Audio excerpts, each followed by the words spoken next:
This is a response to Know Why number 489 of the above title. Just for the record, the screenshots in this presentation are being used under the fair use exception for commentary and criticism. The producers of Where is the Location of the Hill Cumorah?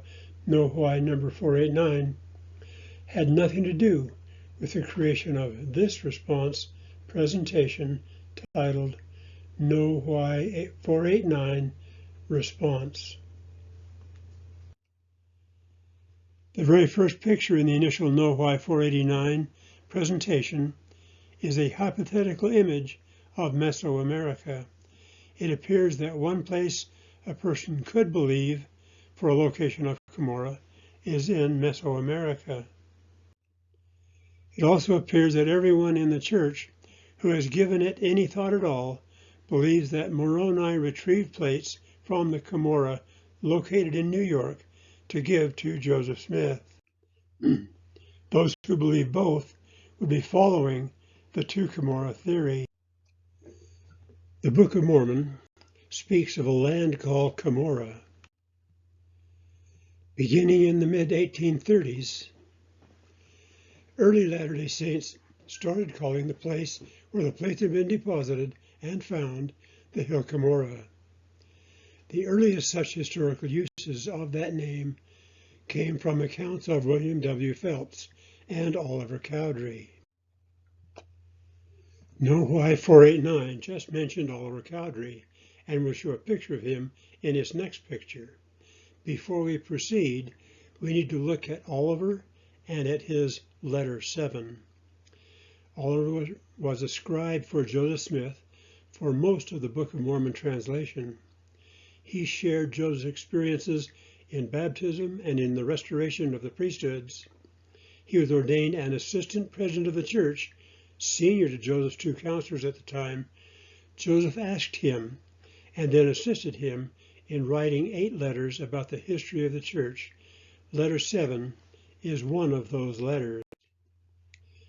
Letter 7 describes the New York Cumorah in great detail as the very same hill mentioned repeatedly in the Book of Mormon.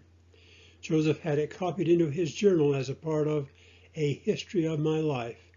It was published in the Messenger and Advocate in July 1835, in the Millennial Star in July 1835, in the Gospel Reflector in March 1841, in the Times and Seasons in April 1841, in a pamphlet in England in February 1844, in The Prophet, a Mormon newspaper in New York, 2 days after the martyrdom in Carthage, later in Utah in the Improvement era. Due likely to the popularity and influence of those leaders, as well as to the lack of scrutiny given immediately to the newly published Book of Mormon, the name Hill Cumorah soon became a convenient, commonplace name among the saints. However, existing historical documents indicate that Joseph Smith himself only used the name once towards the end of his life. He left that hill unnamed in all his earlier accounts of the recovery of the plates. It remains unknown whether the prophet, near the end of his life, came to use the name Cumorah, while other accounts indicate that the angel Moroni called the hill in New York Cumorah during the 1820s. Those uses are found in later recollections or second-hand statements, and therefore can and should be viewed cautiously. These last Know Why 468 pictures use the words recollections and second-hand statements and should be used cautiously. These words are shadow-casting and doubt-generating. They place in question Joseph Smith the prophet, the head of this dispensation, along with Moroni, an angel of the Lord. The same applies to accounts that describe a large cave in the New York Hill as containing ancient records and artifacts. These accounts are based primarily on hearsay. In some such descriptions, it is unclear if this cave was a local place or a cave seen in vision at some uncertain location. These last Know Why 468 pictures use the words based primarily on hearsay, unclear, and seen in vision at some uncertain location. This is more unfounded shadow casting and doubt generating, this time over Oliver Cowdery and Brigham Young. Brigham Young said, Oliver says that when Oliver and Joseph went there, the hill opened and they walked into a cave in which there was a large and spacious room. I tell you this as coming not only from Oliver Cowdery, but others who were familiar with it and who understood it. In general, late second or third-hand accounts can be unreliable due to the amount of time. Likewise, widespread beliefs or cultural assumptions may influence later recollections, thus compromising the reliability of such accounts. More shadows and doubts. As a result, a number of Latter-day Saint scholars have pointed out that the New York Hill doesn't match very well the description in the Book of Mormon, such as it being prominently located in the land northward, north of a narrow neck, and close to a sea. These are geographical arguments not tied directly to Cumorah that require word definitions. The first slide in Know How 489, with only disputed bases, assumed the neck shape. These assumptions are based on other assumptions. All this is well beyond the scope of both the Know How 489 presentation and this response presentation.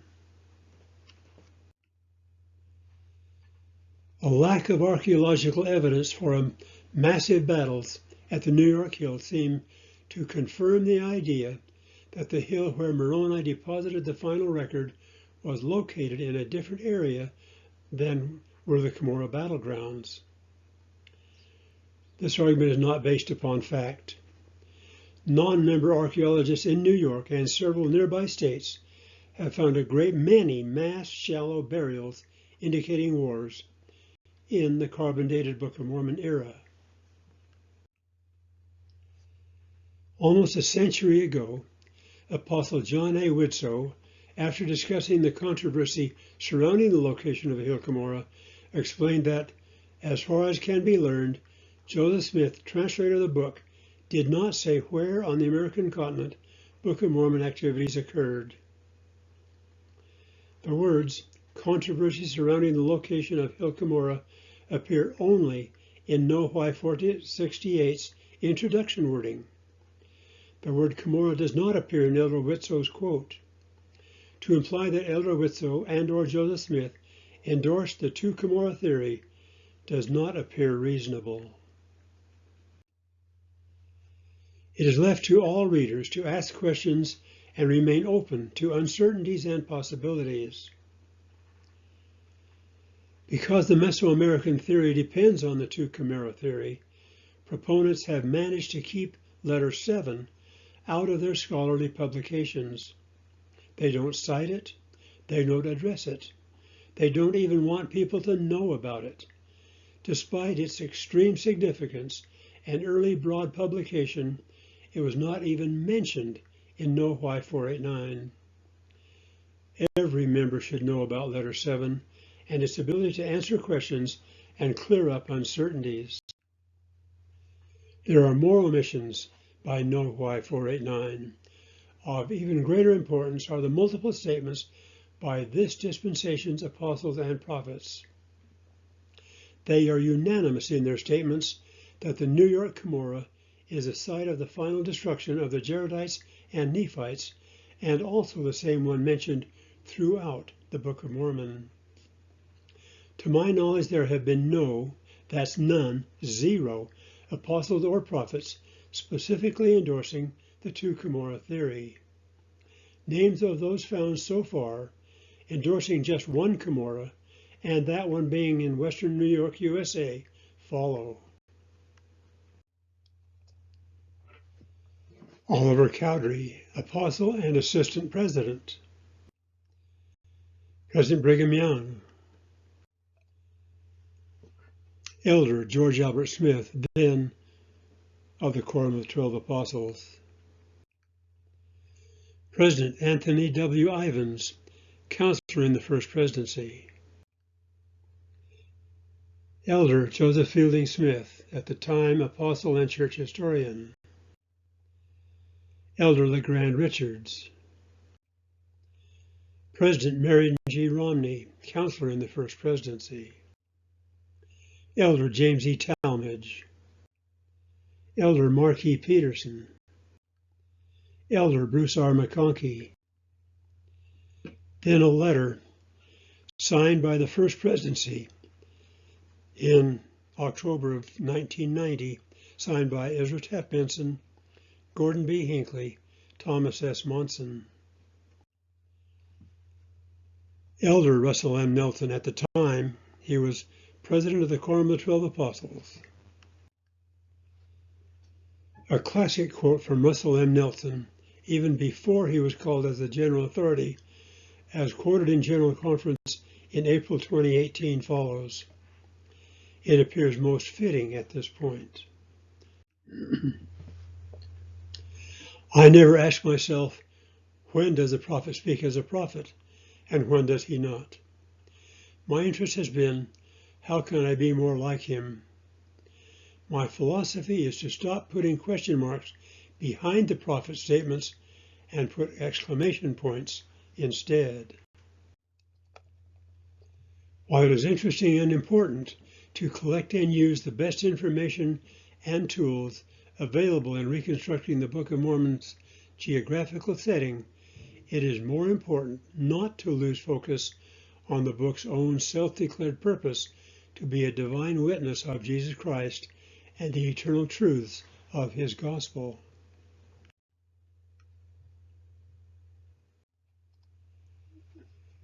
The last half of the sentence spoken on the last picture of Know Why 489 is very, very good. I agree with it. However, shadow and doubt about Cumorah can damage even that gospel message. Jesus Christ is the source of all light and truth. Ultimately, he will overcome all the shadows and doubts on this earth. And with this response, you now really know why the one and only true Hill Cumorah is in western New York of the USA, not in the two locations where Know Why 489 places them.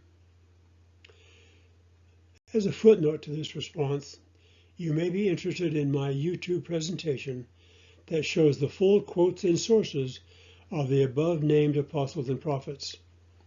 In YouTube, search for Paul Meekum, be sure to spell my last name correctly, then select the following title: Cumorah is Real, Follow the Prophets.